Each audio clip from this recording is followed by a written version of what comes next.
Hello friends, welcome back और आप सभी का बहुत बहुत स्वागत है एक न्यू वीडियो में। प्रधानमंत्री कृषक मित्र सूर्य योजना यानी कि अगर आप भी सोलर पैनल लगवाना चाहते हैं अपने खेत पर तो आप अपना आवेदन कैसे कर सकते हैं। आवेदन करने से पहले बता दूं 90% सब्सिडी आपको मिलने वाली है। यहाँ पर वीडियो को स्किप ना करें, काफी फायदे का सौदा है। तो सबसे पहले हम आ जाते हैं भाई, ठीक है। इस वाली वेबसाइट पर आना है, इसका डायरेक्ट लिंक आपको डिस्क्रिप्शन में मिल जाएगा, ठीक है। तो पीएम कुसुम योजना यहाँ पर लिखा हुआ है, आप देख सकते हैं। हितग्राही लॉगिन करें, नवीन आवेदन करें, काफी सारे यहाँ पर ऑप्शन आपको दिए हुए हैं। तो सारा कुछ आपको बताने वाला हूँ, आवेदन वगैरह कैसे करना है, ठीक है। और इससे रिलेटेड जो बातें हैं सबसे पहले वो हम जानेंगे क्या क्या है यहाँ पर, ठीक है। तो इस वाली वेबसाइट पर आपको आना है, डायरेक्ट लिंक आपको डिस्क्रिप्शन में मिल जाएगा। यहाँ पर आने के बाद आवेदन की प्रक्रिया यहाँ पर देखेंगे आप, तो बहुत ही सिंपल से आवेदन की प्रक्रिया है। यहाँ पर सबसे पहले आपको पंजीकरण करना होगा, फिर आवेदन करें, विभाग द्वारा स्वीकृत होगा और यहाँ पर स्थापना, ठीक है। इसके बाद क्या होगा, आपके जो सोलर पैनल वो लगा दिए जाएंगे। अब यहाँ पर आप थोड़ा सा नीचे देखेंगे तो यूजर मैनुअल भी दिया हुआ है कि आप अपना आवेदन कैसे कर सकते हैं। अब यहाँ पर कटेगा भाई पेमेंट, ठीक है। सबसे पहले आपको देना होगा पैसा।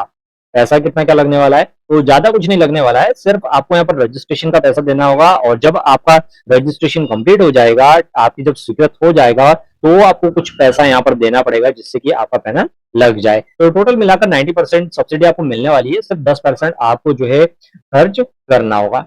चलिए तो आगे बढ़ते हैं भाई। सबसे पहले तो ये कट करेंगे और यहाँ पर आ जाते हैं हम थोड़ा सा नीचे।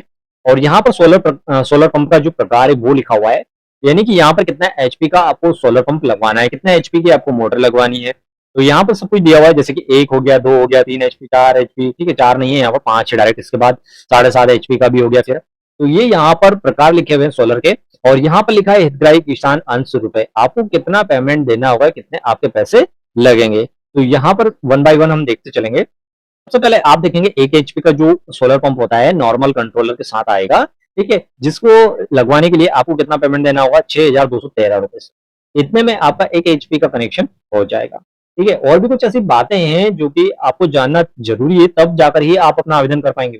वह बातें भी आपको बताने वाला हूँ, वीडियो में आप बने रहें, ठीक है। उसके बिना आप आवेदन नहीं कर पाएंगे। यहाँ पर अगर पैसा दे भी देते हैं तो आवेदन नहीं कर पाएंगे। आगे देखेंगे यहाँ पर, फिर आता है 1 एचपी का, ठीक है, सबमर्सिबल पंप, जो कि आप होल में उतार सकते हैं। ये नॉर्मल मोटर होता है जो कि कुएं वगैरह के लिए हो गया, ठीक है। 6,856 रुपए इसके लगेंगे आपके। 2 एचपी का है, इसके लिए 7,787 रुपए नॉर्मल के लिए, ठीक है। और सबमर्सिबल पंप के लिए आपको 7,000, सेम वही राशि रहेगी। और यहाँ पर लिखा है डिस्चार्ज, यानी कि एक दिन में कितना आपको पानी ये दे सकता है, ठीक है। तो यहाँ पर ये पानी का लिखा हुआ है यहाँ पर, जैसे कि यहाँ पर आप देखेंगे तो जो आपका हेड है, मतलब ऊपर का जो मुंह रहता है मोटर का, ठीक है, उसको कितने मिमी का है वो, जैसे 30 मिमी का है यहाँ पर। अगर 3 एचपी का हम यहाँ पर सबमर्सिबल पंप लगाते हैं या फिर नॉर्मल पंप भी आप लगाते हैं, ठीक है, तो 30 मिमी का जो जो मुंह है उससे यहाँ पर आप देखेंगे, ठीक है, कितना यहाँ पर पानी दे देगा वो आपको दिन भर में, मतलब। और यहाँ पर भी देखेंगे, ठीक है, 2 एचपी का भी लिखा हुआ है, तो सभी का लिखा हुआ है। 30 मिमी का जो हेड है, ठीक है, उससे यहाँ पर आपको 68,400 लीटर जो पानी है, डायनेमिक हेड है, ठीक है, उससे 68,400 लीटर पानी आपको दे देगा, मतलब ये दिन भर में कुल मिलाकर। इसी तरह से सभी के लिखे हुए हैं कितना क्या पानी देगा भाई। हर एक पंप का 5 एचपी, 3 एचपी, 2 एचपी, 1 एचपी, सभी का यहाँ पर लिखा हुआ है। तो ये आप यहाँ पर चेक कर लें कितने एचपी की आपको मोटर लगानी है भाई, आप यहाँ पर देख सकते हैं, ठीक है। अब यहाँ पर थोड़ा सा और स्क्रॉल करें तो यहाँ पर फोटो गैलरी में आप देख सकते हैं जिन लोगों ने मतलब लगाया हुआ है जो पंप, ठीक है, उसको आप देख सकते हैं यहाँ पर। और यहाँ पर अलग ही नजर आ जाएगा हमें कि ये लगभग यहाँ पर दिख रहा होगा। तो ये 5 एचपी की मोटर होगी, ये यहाँ पर आप देखेंगे तो 2 या 3 एचपी की मोटर होगी। तो इस तरह से आप फोटो गैलरी में भी यहाँ पर चेक कर सकते हैं। अब आते हैं सबसे ऊपर, फिर से हम यहाँ पर, और यूजर मैनुअल यहाँ पर दिया हुआ है, ठीक है। और यहाँ पर हितग्राही लॉगिन भी दिया हुआ है, ठीक है। तो लॉगिन क्यों करें ये भी यहाँ पर दिया हुआ है, तो लॉगिन पर हम क्लिक करते हैं। और यहाँ पर लॉगिन क्यों करना आवश्यक है वो भी यहाँ पर बता दूंगा, मैं आपको शॉर्ट में बता देता हूँ लॉगिन क्यों करना आवश्यक है। तो यहाँ पर लॉगिन जब आप करेंगे तो इससे गवर्नमेंट को पता चलेगा कि हाँ भाई ये आदमी इसके लिए इच्छुक है, आवेदन करने के लिए इच्छुक है, ताकि आपसे भविष्य में जो है कांटेक्ट किया जा सके कि भाई अगर आप उस समय आवेदन नहीं कर पाए थे तो क्या आप अब अपना आवेदन करना चाहते हैं, ठीक है। इसलिए यहाँ पर ये आप लॉगिन जरूर करें, और नहीं भी करना चाहते तो आपकी मर्जी भी, ठीक है। और यहाँ पर लॉगिन में आपको मोबाइल नंबर डालें, ओटीपी भेजे, ओटीपी आपको फिल करना है और सबमिट करना है। और ओटीपी नहीं आता है तो फिर से आप रिसेंड कर जो है यहाँ पर लॉगिन कर सकते हैं। इसके बाद बात आती है भाई आवेदन कैसे करें, ठीक है। यहाँ पर लिखा हुआ है आवेदन कैसे करें, यानी कि यूजर मैनुअल आप यहाँ पर पढ़ सकते हैं। तो ये यूजर मैनुअल है जो कि यहाँ पर आप मोबाइल में या फिर अपने कंप्यूटर में भी इसे ओपन कर सकते हैं।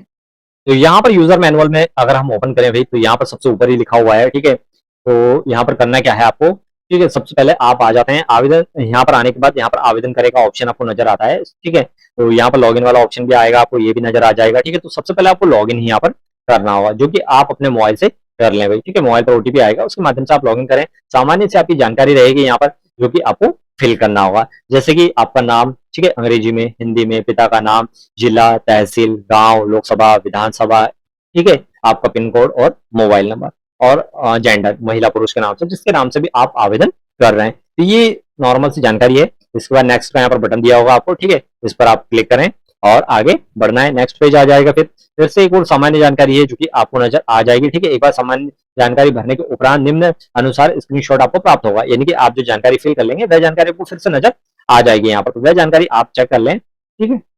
इसके बाद आता है केवाईसी का ऑप्शन। तो केवाईसी होगी आपकी आधार के थ्रू हुई, ठीक है। तो आपको क्या करना है, यहाँ पर आपके आधार से आपको अपना केवाईसी करना होगा। इसके लिए यहाँ पर आपको अपना आधार नंबर डालना होगा। सेंड ओटीपी पर क्लिक करेंगे तो आपके मोबाइल पर ओटीपी आएगा, वो ओटीपी आपको यहाँ पर फिर सबमिट करना होगा। सबमिट करने के बाद क्या होगा भाई, आपका जो केवाईसी वो कंप्लीट हो जाएगा, और यहाँ पर केवाईसी किए जाने की दिनांक और ठीक है उसका आईपी एड्रेस भी यहाँ पर आ जाएगा, यानी कि आपकी जो केवाईसी है सफलतापूर्वक जब हो जाएगी तो यहाँ पर लिखा हुआ आ जाएगा ये केवाईसी सफलतापूर्वक किया जा चुका है, आपका नाम वगैरह आ जाएगा। फिर नेक्स्ट पर क्लिक करके आगे बढ़े आप। इसके बाद आता है बैंक अकाउंट। अभी आपका बैंक अकाउंट भी यहाँ पर लगेगा, ठीक है। तो बैंक खाता का नाम, बैंक खाता संख्या, आईएफएससी कोड और बैंक की जानकारी प्राप्त करें। ये जानकारी फिल करेंगे, बैंक की जानकारी प्राप्त करेंगे तो यहाँ पर आपकी सारी डिटेल्स आ जाएगी। डिटेल्स आने के बाद उसे सेव करें, यानी नेक्स्ट पर आपको क्लिक कर देना है, ठीक है, जिससे कि आपकी बैंक की जो जानकारी वो सफलतापूर्वक यहाँ पर सेव हो जाएगी। समग्र की जानकारी, आवेदक के जो समग्र की जानकारी है वो भी आपको यहाँ पर देना होगी भाई, ठीक है। तो समग्र की जानकारी से होगा क्या, यहाँ पर देखिए, ठीक है। तो आवेदन की डेमोग्राफिक जानकारी के लिए आवश्यक है कि उसका समग्र आईडी के माध्यम से सत्यापन किया जाए। यहाँ पर आवेदक को अपना समग्र आईडी तथा परिवार आईडी की जानकारी भी दर्ज करना होगी। इससे होगा क्या, आपके गांव तहसील का पता चल जाएगा, कौन से ग्राम पंचायत से आप आते हैं, ये सारी जानकारी वेरीफाई हो जाएगी। और यहाँ पर जो है इसके बाद जाति वर्ग की जानकारी, ये भी डायरेक्ट जो है आपके समग्र से भी निकाल लेगा, ठीक है। तो यहाँ पर जाति का ऑप्शन आता है, तो जाति का ऑप्शन में भी आप चयन करें, जो भी कास्ट है आपकी, ठीक है, वो घोषणा वाले ऑप्शन पर टिक करके इसे सुरक्षित कर लें। इसके बाद आता है खसरा खतौनी वाला। तो खसरा मैपिंग की जानकारी आ जाएगी, तो आपके आधार से जुड़े खसरे की जानकारी देखने के लिए यहाँ पर क्लिक करें। अगर आपकी भूमि आपके आधार से लिंक है तो यहाँ पर आपकी डिटेल्स आ जाएगी, और अगर नहीं है तो आप लिंक कर लें पहले, ठीक है। तो ये जानकारी भी आप यहाँ पर चेक कर पाएंगे। आधार से जुड़ी जो खसरे की जानकारी वो यहाँ पर जैसे ही आप क्लिक करते हैं कि अपने आधार से जुड़ी अपने खसरे की जानकारी देखें, यहाँ पर क्लिक करोगे तो सारी जानकारी आपको यहाँ पर मिल जाएगी, ठीक है। नीचे आप चेक कर पाएंगे, और आधार से जुड़े खसरे को लिंक करने के लिए यहाँ पर क्लिक करें। अगर और भी कुछ खसरा वगैरह आपको लिंक करना है वह भी आप कर सकते हैं, ठीक है, उसको आधार से आप लिंक कर लें, जिससे कि यहाँ पर अन्य खसरा खुल जाएगा, जिला तहसील गांव आ जाएगा। खसरा पे क्रमांक चयन करें, और जो है यहाँ पर आप खसरे को लिंक खसरे को चुना जो आपने खसरा चुना है उसे आप लिंक करने के लिए यहाँ पर क्लिक कर दें, तो आपका जो खसरा है वो आपके आधार से लिंक हो जाएगा, ठीक है। तो और भी अन्य करना हो तो इसी तरह से आप करते चलें। सोलर पंप की जानकारी यहाँ पर आ जाएगी, खसरा आ जाएगा भाई, ठीक है। सारी जानकारी आप चेक कर लें, यहाँ पर कैसे खसरा आ जाएगा, खेत का फिर यहाँ पर है खेत पर विद्युत कनेक्शन की स्थिति। अब यहाँ पर देखिए, जो कि मैं स्टार्टिंग में आपको बोल रहा था कि आपके पास क्या होना जरूरी है, तो यहाँ पर जैसे आपका बोर है, कुआ है आपके खेत पर, तो उसका आपके पास बिजली विभाग का टेम्परेरी कनेक्शन आपके नाम से होना चाहिए। जिसके नाम से भी कनेक्शन होगा, ठीक है, उसी के नाम से आप सबसे पहले तो आवेदन करें यहाँ पर, ठीक है, दूसरे के नाम से ना करें। तो यहाँ पर देखिए अंत में चाहे गए सोलर पंप की जानकारी नीचे दिए गए फॉर्म के अनुसार आपको दर्ज की जानी होगी। यहाँ उल्लेखनीय है कि खसरा नंबर जो फील्ड में केवल है जो आपने फिल किया है वही खसरा नंबर आवेगा जो कि पूर्व से चरण में जोड़ा गया है। जो आपने पहले खसरा यहाँ पर जोड़ा है वही आपको यहाँ पर प्रदर्शित होगा।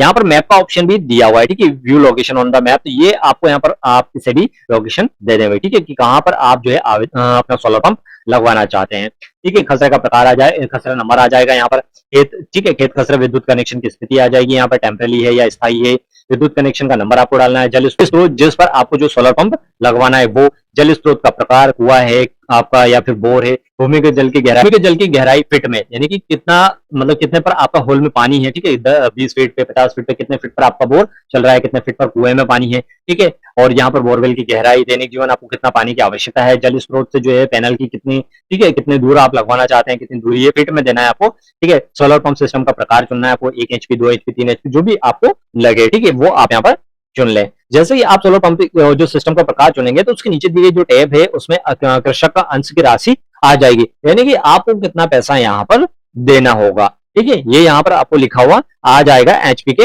हिसाब से, ठीक है। तो ये आप यहाँ पर चेक कर पाएंगे। फिर नीचे आते हैं भाई यहाँ पर, और यहाँ पर आपको आपकी जो जानकारी है, ठीक है, अब अंत में पोर्टल में सभी भरी गई जानकारी प्रदर्शित करेगा, जहां पर आप जांच लेंगे और आवश्यकता होने पर आप जो है किसी भी चरण में अपनी जो जानकारी है वो यहाँ पर बदल सकते हैं, यानी कि करेक्शन कर सकते हैं। अगर नहीं सभी जानकारी सही है तो आपको करना कुछ नहीं है, कृपया जानकारी जांच कर आवेदन को सुरक्षित करें। लास्ट में ऑप्शन मिलेगा, चेक करना है, ठीक है, यहाँ पर टिक लगाना है आपको, ठीक है, और इसे सबमिट कर देना है। सबमिट करने के बाद आपको प्रिंट का ऑप्शन नजर आएगा, जहां से आपको जो है अपने फॉर्म को प्रिंट कर लेना है भाई। तो इस तरह से तो यहाँ पर आप जो है आवेदन कर पाएंगे।